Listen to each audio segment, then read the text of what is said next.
Perkenalkan, nama saya Yuni Melina. Saya mengajar mata pendidikan agama Islam di SD 2 Kota Guntur.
Kisah Nabi Ibrahim.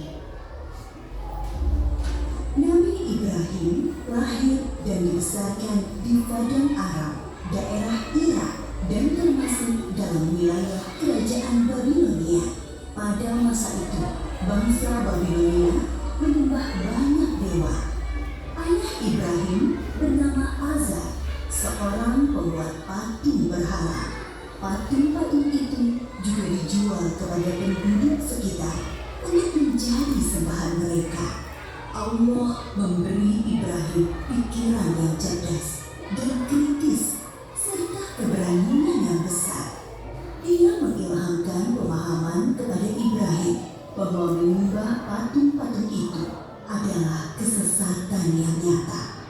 Ibrahim bertanya dalam hati, "Ayah, mengapa ayah menjadikan patung-patung itu sebagai Bukankah ayah yang membuatnya? Bukankah patung-patung itu tidak bisa mendengar doa-doa kita? Dia berpikir keras, siapakah sebenarnya Tuhan yang pantas dipuja, dimintai pertolongan dan perlindungan? Allah membimbing Ibrahim untuk memahami Tuhan yang sebenarnya. Mula-mula Allah memperlihatkan langit yang penuh bintang bercahaya di malam yang gelap. Ibrahim berkata, Sungguh indah, inilah Tuhanku. ketika pagi tiba, langit menjadi terang. Bintang-bintang itu pun menghilang. Oh, bintangnya hilang. Aku tidak suka Tuhan yang menghilang. Itu bukan Tuhan. Pada malam yang lain, Ibrahim melihat bulan terbit sangat menawan. Wah, sungguh indah. Ini dia Tuhanku. Ketika pagi tiba, bulan itu tenggelam. Ternyata yang ini juga tenggelam. Ini juga bukan Tuhan. Oh, manakah Tuhan yang sebenarnya? Kalau Dia tidak memberi petunjuk kepadaku, pasti aku juga sesat seperti kaumku. Di kesempatan lain, Ibrahim melihat matahari terbit. Sinarnya terang memukau. Ini dia Tuhanku, Dia yang paling besar. Tetapi di senja hari, matahari akhirnya tenggelam. Taulah dia, matahari pun bukan Tuhan. Wahai kaumku, aku tidak mau menyembah Tuhan-Tuhan itu. Aku ingin mengabdikan diriku pada pencipta semua ini. Dia berusaha membuka pikiran kaumnya atas kesesatan mereka selama ini. Paman, patung-patung apa ini? Mengapa semua menyembahnya? Dari dulu, leluhur kita menyembah Tuhan-Tuhan ini. Iya benar, bapak-bapak kita pun menyembah semua ini. Kalau begitu, kalian dan bapak-bapak kalian salah besar. Hah? Kamu ini ngomong sungguh-sungguh atau bercanda? Sebenarnya, Tuhan kita adalah pencipta langit dan bumi. Dasar anak muda ngantuk. Ibrahim bersumpah dalam hati akan menghancurkan patung-patung berhala itu untuk membuktikan kesalahan mereka. Suatu hari ada perayaan keagamaan kaum Ibrahim. Setelah memberi sesaji kepada berhala, mereka pergi semuanya keluar kota. Ibrahim tidak mau ikut rombongan itu. Ketika semua sudah berangkat agak lama, diam-diam Ibrahim menuju tempat pemujaan berhala yang berisi banyak patung. Dia melihat makanan sesaji untuk berhala-berhala itu masih utuh di hadapan tiap patung-patung itu. Mengapa kamu tidak makan? Mengapa kamu tidak menjawab? Ibrahim bertanya, lalu memukul patung dengan tangannya. Tentu saja, patung-patung itu tetap diam. Ibrahim mengambil kapak, lalu menghancurkan patung-patung itu. Dia menyisakan sebuah patung yang paling besar dan mengalungkan kapaknya pada lehernya. Ketika kaumnya pulang dari luar kota, mereka melihat patung berhala mereka hancur. Sontak mereka berteriak, kaget, gempar seluruh kampung. Bergegas semua orang, terutama para pemuka kaum, menuju tempat pemujaan berhala. Oh, siapa yang melakukan ini pada Tuhan-Tuhan kita? Kurang ajar. Kami dengar ada anak muda yang membenci Tuhan-Tuhan kita. Ibrahim namanya. Bawa ke sini anak itu. Maka Ibrahim digiring ke hadapan para pemuka kaumnya, disaksikan halayak ramai. Apakah kamu yang menghancurkan Tuhan-Tuhan kita, Ibrahim? Yang menghancurkan patung-patung itu adalah patung yang besar ini. Bukankah dia membawa kapak? Tanya saja dia kalau bisa menjawab. Orang-orang yang mendengar jawaban Ibrahim pun tersadar. Mereka lah yang keliru dengan menyembah patung-patung itu. Tapi kekafiran yang sudah mendarah daging membuat mereka memutar balikan kebenaran. Tentu Di sini ada campur tangan setan. Kamu kan tahu, dia tidak bisa bicara, apalagi bergerak menghancurkan patung lain. Berarti kamulah yang melakukannya. Jadi, mengapa kalian menyembah patung yang tidak bisa berbuat apa-apa? Dan melindunginya sendiri saja tidak bisa, apalagi melindungi kalian. Pemuka-pemuka kaum Ibrahim berunding untuk menghukumnya. Beberapa orang mengusulkan untuk membakar Ibrahim hidup-hidup. Maka penguasa waktu itu, Raja Namrud, memerintahkan untuk membuat bangunan tempat pembakaran Ibrahim di tengah lapang agar bisa disaksikan orang banyak. Ibrahim diikat lalu dilemparkan ke dalam api. Api menyala berkobar sangat panas. Allah berfirman, "Hai api, dinginlah dan menjadi keselamatan bagi Ibrahim." Maka ketika kobaran api yang dahsyat telah padam, keluarlah Ibrahim dengan segar bugar, tidak terbakar sedikitpun. Bahkan pakaiannya juga utuh, hanya tali pengikatnya yang musnah.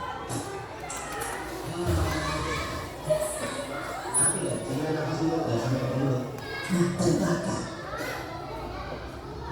Ketika sudah diangkat oleh Allah menjadi Rasul, Nabi Ibrahim dengan giat dan sabar mendakwahkan ajaran Allah. Bangsa Babilonia waktu itu menyembah dewa-dewa. Raja mereka, Raja Namrud, dipercaya sebagai keturunan dewa. Namrud adalah seorang yang cerdas dan kuat kepemimpinannya. Semua itu membuat dia takabur dan berlaku kejam. Dia menganggap dirinya sebagai Tuhan yang harus disembah. Mendengar dakwah Nabi Ibrahim, Raja Namrud mengundang beliau ke istana.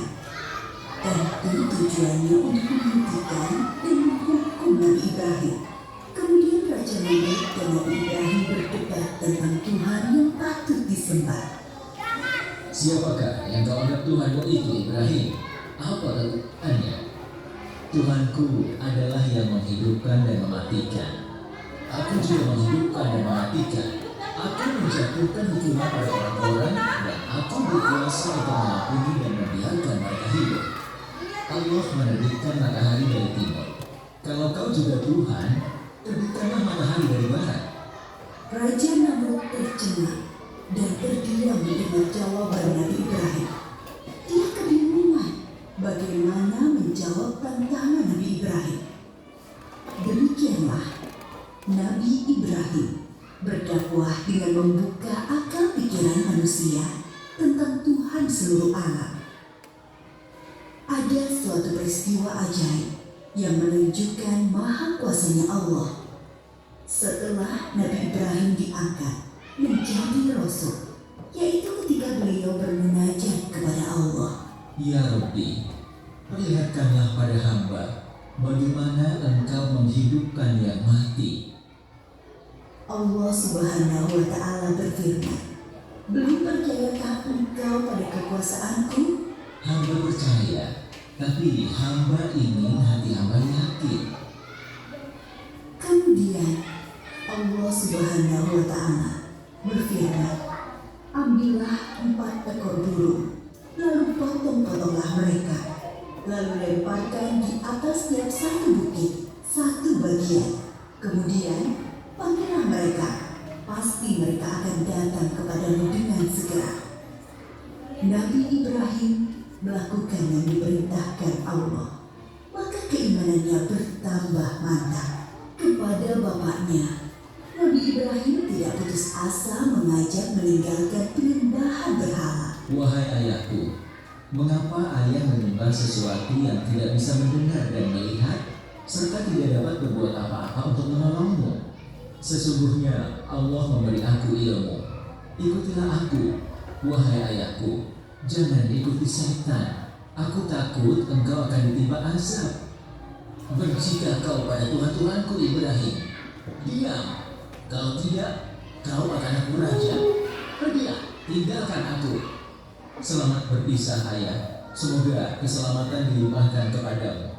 Aku akan memohonkan ampunan dan hidayah untukmu. Nabi Ibrahim terus memohonkan ampunan Allah untuk Azar. Sampai kemudian jelas baginya bahwa Azar tidak mau terima dan terus memusuhi Allah. Allah melarang memohonkan ampunan bagi orang-orang kafir. Setelah terbukti tidak ada yang beriman di antara kaumnya selain keponakan beliau dan sanak sepupu beliau yang menjadi istri beliau, Nabi Ibrahim hijrah meninggalkan kampung halamannya di Irak. Atas perintah Allah, beliau menuju Palestina atau Syam bersama istri dan keluarganya. Di Palestina, Nabi Ibrahim terus berdakwah kepada penduduk setempat. Sambutan penduduk Palestina terhadap dakwah beliau kurang bagus. Akhirnya muncul penyakit dan wabah penyakit di sana. Atas perintah Allah, Nabi Ibrahim dan Nabi Lut berpisah. Nabi Lut dan keluarganya menuju Sadum di Syam, sedangkan Nabi Ibrahim bersama dengan Bunda Sarah menuju Mesir. Saat itu, Mesir diperintah oleh sang raja yang soleh, yang menyukai wanita-wanita cantik untuk dijadikan selir-selirnya. Tidak peduli wanita itu bersuami atau tidak. Bila wanita itu bersuami, maka suaminya akan dibunuh. Raja Mesir bermaksud buruk pada Bunda Sarah yang cantik. Maka Nabi Ibrahim berbohong bahwa beliau adalah saudara Sarah, supaya tidak dibunuh oleh raja. Allah menghalangi niat jahat sang raja. Raja mengembalikan Bunda Sarah kepada Nabi Ibrahim dan memberi hadiah seorang pelayan untuk Bunda Sarah. Pelayan istana itu seorang kulit hitam yang santun dan bernama Hajar. Nabi Ibrahim tinggal beberapa lama di Mesir. Dimanapun, Nabi Ibrahim selalu mendakwahkan pengabdian kepada Allah Subhanahu wa Ta'ala. Tetapi bumi Mesir ternyata juga bukan tempat yang baik untuk perkembangan dakwah. Maka Allah memerintahkan untuk hijrah kembali ke Palestina. Sekian puluh tahun berkeluarga, Nabi Ibrahim belum dikaruniai anak. Meskipun tak henti-henti beliau berdoa memohon keturunan. Menyadari dirinya ternyata mandul dan semakin tua, Bunda Sarah meminta Nabi Ibrahim untuk menikahi Hajar, pelayan mereka yang solehah dan setia. Dari perkawinan Nabi Ibrahim dan Bunda Hajar, lahirlah Ismail. Kebahagiaan Nabi Ibrahim dan Ibunda Hajar ternyata membuat tidak nyaman pikiran Bunda Sarah. Teringat akan dirinya yang mandul membuat pilu hati beliau. Nabi Ibrahim menyadari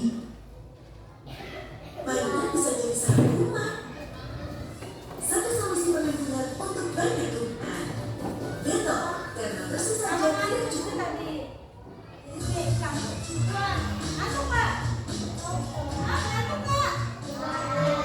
Dan memahami situasi ini, Allah memerintahkan beliau menempatkan Ismail dan ibunya terpisah dengan Bunda Sarah. Suatu hari, Nabi Ibrahim menyuruh Bunda Hajar untuk berkemas-kemas. Mereka akan mengadakan perjalanan jauh. Ismail yang masih menyusul ibunya tentu dibawa pulang. Mereka melintasi rute yang panjang dan akhirnya sampailah ke suatu tempat yang sangat besar. Tidak ada pohon-pohonan tempat berenang, udaranya panas. Yang ada hanyalah hamparan pasir dan bukit-bukit berbatu. Nabi Ibrahim turun dari kendaraannya, kemudian menurunkan istri dan anaknya tanpa berkata apa-apa. Beberapa saat kemudian, beliau beranjak dan pergi meninggalkan keluarganya. Ibu Hajar yang melihat keanehan ini segera berteriak memanggil,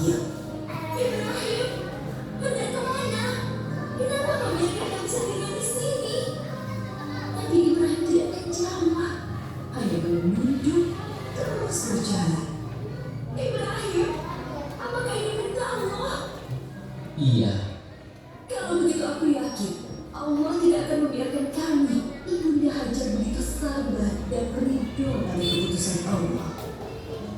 Nabi Ibrahim sebenarnya tidak tega meninggalkan keluarganya di tempat terpencil dan gersang itu.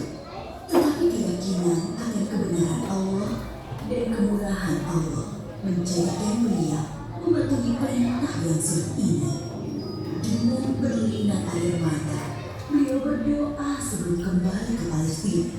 Tuhanku, aku telah menempatkan keluargaku di tempat gersang ini, di dekat rumahmu, Ka'bah. Mudah-mudahan mereka menegakkan sholat dan jadikanlah hati manusia senang kepada mereka. Dan berikanlah mereka rezeki buah-buahan supaya mereka bersyukur. Kurang lebih 10 tahun kemudian, sekitar Ka'bah sudah menjadi tempat yang ramai berkat munculnya sumber air Zamzam. Banyak orang bermukim di sana. Ibunda Hajar dan Ismail sangat dihormati oleh penduduk karena mereka dianggap pemilik sumber air itu. Ismail tumbuh menjadi anak yang tampan, santun, dan sabar. Suatu ketika, Nabi Ibrahim mengunjungi keluarganya di Mekah. Setelah beberapa lama tinggal di sana, suatu malam beliau bermimpi menyembelih Ismail. Nabi Ibrahim termangu-mangu memikirkan mimpinya. Wahyu dari Allah atau godaan syaitan. 2 malam berikutnya, mimpi yang sama terulang. Maka pagi harinya, setelah mimpi yang ketiga, beliau yakin ini perintah Allah yang harus dilaksanakan walaupun terasa sangat berat di hati.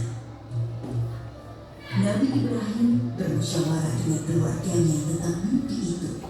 Anakku, aku melihat dalam mimpi, aku menyembelihmu. Pikirkan, apa pendapatmu? Ismail sangat memahami bahwa ayahnya adalah Nabi Allah. Mimpi para nabi adalah wahyu ilahi. Dengan mantap dia menjawab, Ayah, laksanakan perintah Allah. Insya Allah, aku akan sabar menerimanya. bertambah rasa syukur Nabi Ibrahim, bertambah kecintaan kepada anaknya, bertambah mantap pula hati beliau melaksanakan perintah yang sulit itu. Berangkatlah Nabi Ibrahim dan Ismail menuju Mina, tempat penyembelihan. Sepanjang jalan, iblis menggoda mereka agar mengurungkan niat pengorbanan